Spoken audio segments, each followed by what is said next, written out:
Bonjour chers frères et sœurs, je vous salue vous qui aimez le Seigneur Jésus-Christ. Cette vidéo, je l'intitule « Le chrétien face à la pureté rituelle ». Le chrétien face à la pureté rituelle. Pourquoi je fais cette vidéo? Parce que certains chrétiens sont impressionnés par la pureté rituelle qui est pratiquée par certaines religions. Notamment dans le judaïsme, il y a la pureté rituelle.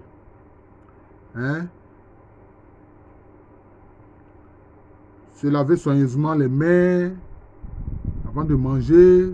Quand ils sont allés au marché, qu'ils sont revenus, ils s'aspergent le corps de l'eau. Ils font des bains rituels, ce qu'on appelle les mikveh. Ce que dans le judaïsme, on appelle les mikveh. Voilà. Donc, ne pas manger, par exemple, des poissons sans écailles. Ne pas manger le porc, etc. C'est ça la pureté rituelle. Par exemple, dans le judaïsme. Dans l'islam, la pureté rituelle, c'est de faire des ablutions avant les salats, ce qu'ils appellent les salats, c'est-à-dire disons la prière institutionnalisée. Voilà. Parce que il faut distinguer ce que les musulmans appellent la salat des douaous. La salat, c'est-à-dire comment est-ce que tu vas faire le rite de la prière. C'est déjà indiqué. Tu n'ajoutes rien, tu n'enlèves rien. Tu le fais comme c'est indiqué.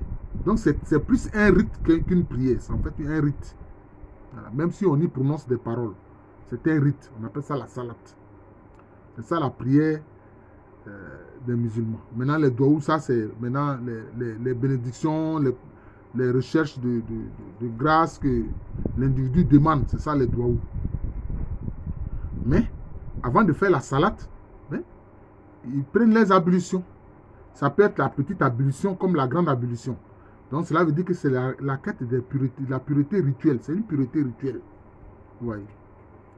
Et le fait que les disciples de Jésus-Christ, les apôtres de Jésus-Christ, n'étaient pas, je peux dire, trop regardants sur la pureté rituelle, cela a été reproché à Jésus-Christ et à ses disciples. Vous voyez? Ils ne se sont pas lavé les mains avant de manger, etc. etc. C'est pour ça que Jésus leur a dit, ce n'est pas ce qui entre dans l'homme qui le suit, mais c'est ce qui sort. C'est-à-dire, ce n'est pas la nourriture. La nourriture, quand vous avez mangé après, bon, vous évacuez cela par les excréments. Mais c'est ce qui sort de l'homme, c'est-à-dire les pensées mauvaises, les paroles mauvaises, les actions mauvaises, etc. C'est ça qui souille l'homme. C'était ce que justement les pharisiens reprochaient aux disciples de Jésus. C'est ce qui a amené Jésus-Christ à leur donner cet enseignement-là. Ouais. Mais on constate qu'il y a certains chrétiens qui sont comme encore influencés par la pureté rituelle qu'on voit dans les autres religions abrahamiques. Par exemple, dans l'hindouisme, leur pureté rituelle, c'est d'aller se plonger dans le Gange en pensant que ce Gange-là, les eaux du Gange vont les purifier, etc. Même purifier les âmes, c'est ce qu'ils pensent. Mais le chrétien n'a pas à se préoccuper outre mesure de cela. Pourquoi? La pureté rituelle, vous voyez bien, pureté rituelle. Donc ce n'est pas la pureté fondamentale, c'est la pureté en vue d'un rite. C'est la pureté en vue d'un rite. Mais dans le christianisme, qu'est-ce que Dieu dit? Il dit, heureux les cœurs purs, ils verront Dieu. C'est ce que Jésus-Christ a dit dans les béatitudes, dans le sermon sur la montagne. Dans l'église catholique, on appelle ça les béatitudes. Dans les églises réformées, ils appellent ça le sermon sur la montagne. Heureux les cœurs purs, ils verront Dieu. Donc, concernant le christianisme, ce n'est pas la pureté rituelle qui compte, non. C'est la pureté de ton cœur, frère. C'est la pureté de ton cœur, ma soeur. C'est pour ça que Jésus a dit que ce n'est pas ce qui entre dans l'homme qui le souille, mais c'est ce qui sort de lui. Donc tu dois faire quoi? Ce que tu dois purifier, ce sont tes pensées. Ce que tu dois purifier, ce sont tes paroles. Ce à quoi tu dois faire attention, ce sont tes actes. Voilà la pureté fondamentale que le christianisme propose, que le Seigneur Jésus-Christ propose dans ses enseignements. Mais ce n'est pas la quête de la pureté rituelle, non. La pureté rituelle, ça ne mène nulle part. Bon, tu as fait ta pureté rituelle là. Mais tes pensées sont mauvaises. Tu cherches à commettre l'adultère. Coucher avec une femme qui est mariée. Ou tu cherches à faire de la délation contre un collègue parce que tu aimerais récupérer son poste. Vous voyez. Donc, le chrétien, lui, c'est la pureté fondamentale qu'il recherche. Moi, j'appelle ça, c'est moi qui appelle ça la pureté fondamentale. La pureté du cœur. Pureté des pensées, pureté des paroles, pureté des actes. C'est ça. C'est à ça qu'on doit faire attention.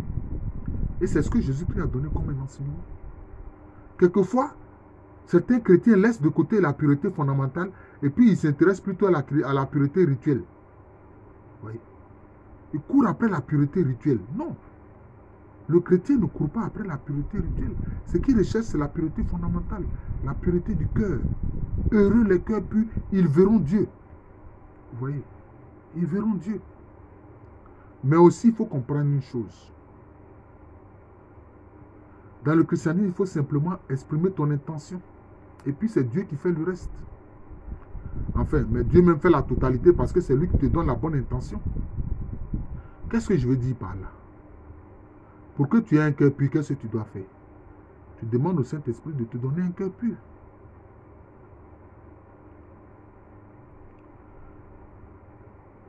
Pour avoir de bonnes pensées, des pensées pures, qu'est-ce qu'il faut? Il faut au nom de Jésus demander au Père Céleste de te donner de bonnes pensées. Pour les paroles, qu'est-ce qu'il faut? Il faut demander au Seigneur Jésus-Christ de te donner des paroles justes. Hein? Parce que Jésus-Christ est la parole de Dieu. Si tu veux avoir de bons actes, il faut demander au Saint-Esprit de te guider. De guider tes actes. Que le Saint-Esprit guide tes actes. Donc, vous voyez que c'est Dieu alors qui prend tout en compte. Donc, le chrétien ne court pas après la pureté rituelle. Le chrétien, ce qu'il recherche, c'est la pureté du cœur. Parce que c'est ce que Dieu regarde. Dieu regarde le cœur. Dieu regarde le cœur. C'est ça. Dieu regarde le cœur. Tu t'affliges peut-être des interdictions, par exemple. Bon, il y a certains frères des courants évangéliques qui disent non, eux, ils ne boivent pas d'alcool, etc. Mais si tu ne bois pas d'alcool, d'accord. Mais que tu as des mauvaises pensées, ça sert à quoi? On peut boire de l'alcool, mais simplement, il ne faut pas être alcoolique. Et il ne faut pas exagérer. Il ne faut exagérer d'ailleurs en rien. Voilà. Il faut faire toutes choses avec mesure. Donc c'est la pureté du cœur. C'est ça. Qui est la pureté fondamentale. Et non une pureté rituelle. Il y a certains même chrétiens qui vont jusqu'à dire qu'eux, ils ne mangent pas le porc. Alors que Jésus-Christ a rendu licite toutes les nourritures. Parce qu'il dit que ce n'est pas ce qui entre en nous là qui nous suit. Parce que ça va sortir en excrément.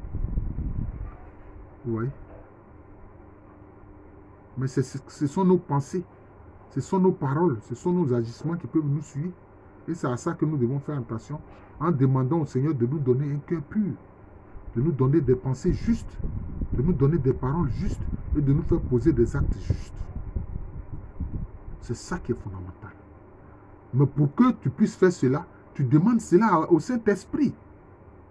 Hein? Tu demandes cela au Saint-Esprit, de te donner un cœur pur.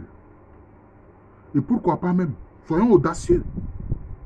Demandons à voir le cœur sacré de Jésus. Le cœur d'amour de Jésus. Tu peux demander au Saint-Esprit, s'il te plaît, Seigneur Esprit Saint, remplace mon cœur mauvais, remplace mon cœur humain, qui est un cœur de faiblesse, un cœur de pécheur. Remplace ce cœur-là par le cœur sacré de Jésus, qui est le cœur d'amour, de l'amour divin. Ou même tu peux demander aussi à l'Esprit Saint de remplacer ton cœur par le cœur immaculé et obéissant de la Vierge Marie, parce que le cœur de la Vierge Marie était un cœur totalement obéissant à Dieu, totalement tourné vers Dieu. Soyons audacieux dans nos demandes, dans nos prières. Soyons audacieux dans nos demandes, dans nos prières. Oui. Pourquoi est-ce que ça te gênerait de demander que le Seigneur remplace ton cœur par le cœur immaculé de Marie? Cœur d'une pureté totale et d'une obéissance sans borne à la volonté de Dieu. Donc c'est ce qu'il faut faire. C'est tout. Voilà. Donc c'est ce que j'ai voulu dire à travers cela. À travers cette vidéo, le chrétien face à la pureté rituelle. Je vous remercie. Je suis le frère Jean de l'amour de Jésus. C'est mon nom spirituel. Et à l'état civil, je suis le professeur Allo Kwame Rémy. Je souhaite un joyeux temps de carême aux chrétiens. On dit que c'est un temps où on se tourne à nouveau vers Dieu, mais en fait, se tourner vers Dieu, il n'y a pas de rupture, il faut le faire en permanence. Et puis la conversion doit être permanente. Quand le jour du mercredi des cendres, on nous marque de la cendre, on dit quoi? Convertissez-vous, croyez en la bonne nouvelle. C'est un renouvellement. C'est un renouvellement. En fait, c'est un renouvellement.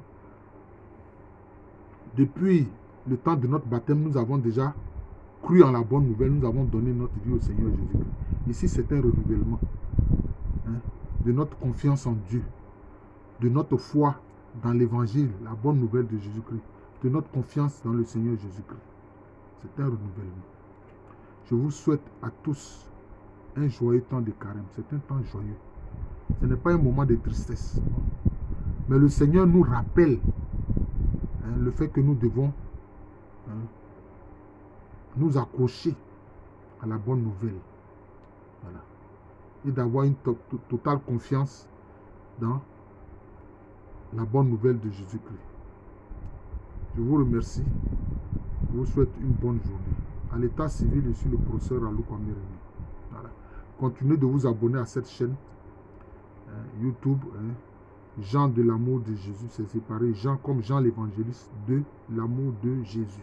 Merci encore. Bonne journée à tous.